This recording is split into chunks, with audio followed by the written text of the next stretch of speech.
এটা গুহায় ঢুকতেছি।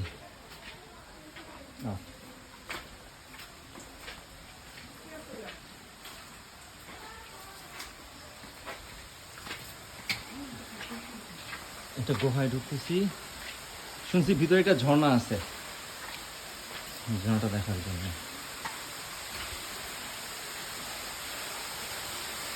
এটা গুহা বললে ভুল হবে, এটা এটা পানি দিয়ে ক্ষয় হয়ে বা ঝর্ণার পানি করে ক্ষয় হয়ে রাখাটা হয়েছে।